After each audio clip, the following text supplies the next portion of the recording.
perkenalkan, kami dari kelompok 3 mata kuliah Kewarganegaraan. Saya Rifa Mangyonsari Bulilingo. Saya Aulia Putri Febriana Gobel. Saya Muti Alvina Dunggio. Saya Trisha Salsabila Maharani. Baik teman-teman, jadi pada diskusi kali ini kita akan membahas mengenai konflik Amerika Serikat dan juga Iran serta dampaknya bagi Indonesia. Nah, konflik ini itu menjadi salah satu isu geopolitik yang cukup penting karena tidak hanya berdampak pada kawasan Timur Tengah, tetapi juga sangat berpengaruh pada kondisi ekonomi global termasuk di negara berkembang, salah satunya di Indonesia. Oke, jadi menurut saya untuk memahami konflik antara Amerika Serikat dan Iran ini kita perlu melihat latar belakang sejarahnya terlebih dahulu. Jadi konflik ini dia tidak muncul secara tiba-tiba, tetapi memiliki akar sejarah yang cukup panjang. Nah, salah satu peristiwa penting yang sering disebut sebagai awal ketegangan itu adalah Revolusi Iran 1979. Setelah revolusi tersebut, Iran ini dia berubah menjadi negara monarki yang dekat dengan Amerika Serikat, menjadi Republik Islam yang memiliki sikap politik berbeda terhadap negara-negara barat. Nah, sebagai tanggapan awal, perubahan sistem politik tersebut membuat hubungan diplomatik kedua negara menjadi sangat tegang. Jadi argumentasi saya di sini adalah bahwa perbedaan ideologi dan kepentingan politik membuat kedua negara ini sering memiliki pandangan yang bertolak belakang dalam berbagai isu internasional, khususnya di kawasan Timur Tengah. Nah, saya setuju dengan penjelasan tersebut bahwa faktor sejarah sangat berpengaruh dalam konflik ini. Namun menurut saya konflik ini tidak hanya dipicu oleh perbedaan ideologi tetapi juga oleh kepentingan strategis di kawasan Timur Tengah. Sebagai tanggapan, kawasan Timur Tengah memiliki posisi geopolitik yang sangat penting karena menjadi salah satu pusat produksi energi dunia. Banyak negara besar memiliki kepentingan di wilayah ini termasuk Amerika Serikat. Menurut saya, bahwa Amerika Serikat berusaha mempertahankan pengaruhnya di kawasan tersebut untuk menjaga stabilitas ekonomi dan keamanan energi. Di sisi lain, Iran juga ingin memperkuat pengaruh regionalnya, sehingga persaingan kepentingan ini sering memicu ketegangan antara kedua negara tersebut.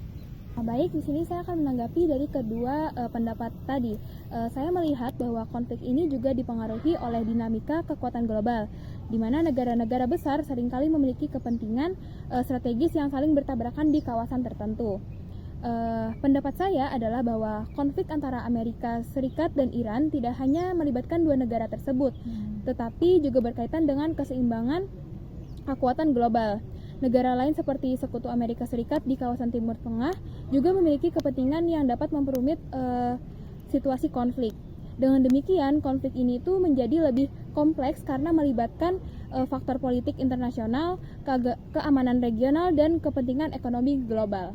Jadi saya sependapat dengan semua pendapat sebelumnya, karena menurut saya konflik antara Amerika Serikat dan Iran ini itu merupakan contoh bagaimana geopolitik itu dapat mempengaruhi hubungan antar negara. Nah, sebagai tanggapan, konflik ini itu menunjukkan bahwa perebutan pengaruh ini di suatu kawasan strategis dapat memicu ketegangan jangka panjang. Nah, argumentasi saya adalah bahwa selama kepentingan politik, ekonomi, dan keamanan masih saling bertabrakan di kawasan Timur Tengah, maka konflik antara kedua negara kemungkinan akan tetap menjadi isu penting dalam politik internasional. Oke, jadi jika kita melihat dari sisi ekonomi global, konflik antara Amerika Serikat dan Iran ini, mereka itu dapat memberikan dampak yang cukup besar terhadap harga minyak dunia.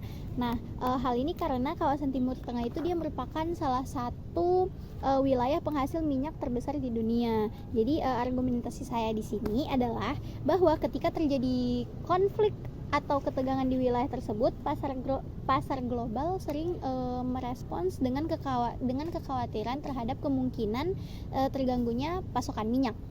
Nah, saya sependapat dengan pernyataan tersebut.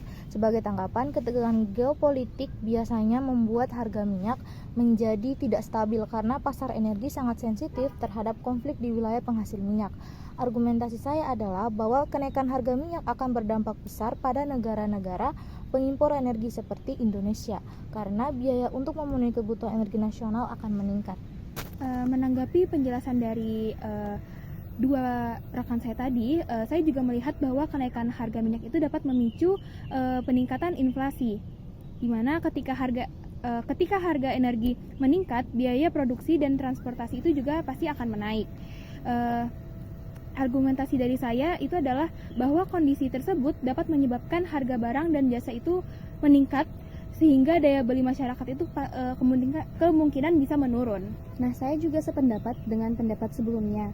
Selain inflasi, konflik ini itu juga dapat mempengaruhi anggaran negara atau APBN. Nah, saya berpendapat bahwa pemerintah mungkin harus meningkatkan subsidi energi agar harga bahan bakar tetap stabil di dalam negeri. Jika subsidi meningkat, maka pengeluaran negara juga akan bertambah. Oke, jadi menurut saya salah satu dampak konflik ini terhadap Indonesia adalah pada nilai tukar rupiah. Jadi ketika terjadi konflik geopolitik,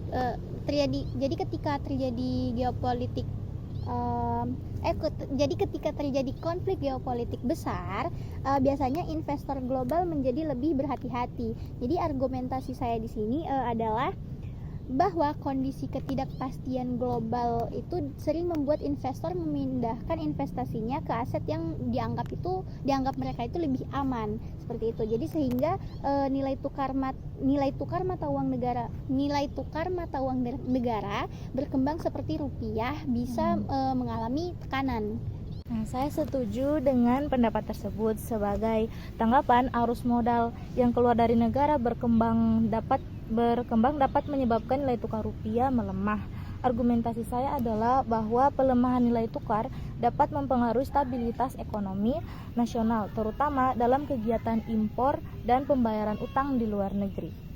Menanggapi dari pendapat kedua rekan saya tadi, saya juga melihat bahwa konflik ini juga mempengaruhi perdagangan internasional Indonesia. Pendapat saya adalah bahwa jika terjadi gangguan pada jalur perdagangan internasional, maka biaya logistik global itu akan meningkat dan dapat memengaruhi kegiatan ekspor maupun impor. Nah, saya juga sependapat dengan teman-teman sekalian, karena selain dampak ekonomi, konflik internasional itu juga dapat mempengaruhi stabilitas sosial dan juga politik yang ada di dalam negeri kita. Nah, argumentasi saya adalah bahwa isu konflik global itu sering menjadi perhatian masyarakat dan dapat mempengaruhi opini publik serta dinamika politik di suatu negara. Oke, jadi menurut saya pemerintahan di Indonesia itu dia perlu mengambil langkah strategis untuk mengurangi dampak konflik ini. Salah satunya itu adalah dengan memperkuat ketahanan energi nasional. Jadi argumentasi saya di sini adalah bahwa pengembangan energi terbarukan itu dapat membantu Indonesia mengurangi ketergantungan pada impor minyak. Saya sependapat dengan pernyataan tersebut, di mana selain itu Indonesia juga perlu mempertahankan prinsip politik luar negeri bebas aktif. Argumentasi saya adalah bahwa prinsip ini memungkinkan Indonesia untuk tidak berpihak pada salah satu pihak dalam konflik, tetapi tetap aktif dalam mendorong perdamaian internasional. Menanggapi pendapat tadi, saya berpendapat bahwa diplomasi internasional ini sangat penting, apalagi di dalam situasi konflik global. Saya berargumentasi bahwa Indonesia ini dapat berperan sebagai negara yang mendukung dialog dan kerjasama internasional untuk di mana Indonesia ini dapat menjaga stabilitas dunia. Nah, jadi di sini saya sangat setuju dengan semua pendapat yang ada, karena menurut saya kebijakan yang seimbang antara kepentingan sosial, kepentingan nasional dan stabilitas global itu sangat penting. Nah, di sini saya juga berargumentasi bahwa dengan strategi yang tepat, Indonesia itu dapat menjaga stabilitas ekonomi sekaligus tetap berperan dalam menciptakan perdamaian internasional. Oke, jadi terakhir menurut saya konflik antara Amerika Serikat dan Iran itu tidak hanya berkaitan dengan ideologi, tetapi juga berkaitan dengan kepentingan antara ekonomi dan politik global. Saya setuju dengan pendapat tersebut, di mana bahwa kawasan Timur Tengah memiliki sumber daya energi yang sangat besar, sehingga banyak negara besar memiliki kepentingan strategis di wilayah tersebut. Di sini saya berpendapat bahwasanya konflik ini juga mencerminkan persaingan hegemoni global antara negara-negara besar yang ingin mempertahankan pengaruhnya. Oke, jadi sebagai penutup nih dari diskusi kali ini, jadi menurut saya konflik antara Amerika Serikat dan Iran ini itu merupakan konflik yang sangat kompleks karena melibatkan berbagai faktor seperti ideologi, ekonomi, dan persaingan kekuatan global. Nah, saya juga berargumentasi bahwa penyelesaian konflik seperti ini itu membutuhkan dialog, diplomasi internasional, serta kerjasama antar negara agar stabilitas global itu dapat terjaga. Jadi teman-teman, berdasarkan semua diskusi kita tadi mengenai semua pembahasan tadi itu dapat saya simpulkan bahwa konflik antara Amerika Serikat dan Iran itu merupakan konflik yang kompleks dan memiliki akar sejarah yang panjang, terutama sejak revolusi Iran 1979. Nah, konflik ini tuh tidak hanya dipengaruhi oleh perbedaan ideologi politik, tetapi juga oleh kepentingan strategis di kawasan Timur Tengah yang memiliki peran penting dalam produksi energi dunia. Selain itu, konflik tersebut juga dipengaruhi oleh dinamika kekuatan global dan persaingan pengaruh antar negara besar. Ketegangan yang terjadi itu dapat berdampak pada stabilitas ekonomi global, khususnya terhadap negara-negara minyak di dunia, inflasi, serta kondisi ekonomi negara-negara yang bergantung pada impor energi termasuk di Indonesia sendiri. Bagi Indonesia, konflik ini tuh berpotensi mempengaruhi nilai tukar rupiah, perdagangan internasional, serta stabilitas ekonomi nasional. Oleh karena itu, pemerintah itu perlu mengambil langkah yang strategis seperti memperkuat ketahanan energi dan tetap menjalankan prinsip politik luar negeri bebas aktif agar Indonesia itu dapat menjaga kepentingan nasional sekaligus berperan dalam mendukung perdamaian internasional. Nah, dengan demikian konflik ini itu menunjukkan bahwa hubungan internasional itu sangat dipengaruhi oleh kepentingan politik, ekonomi, dan keamanan global, sehingga penyelesaiannya itu memerlukan dialog, diplomasi, serta kerjasama yang dilakukan antar negara. Baik, terima kasih. Demikian diskusi kami. Wassalamualaikum warahmatullahi wabarakatuh.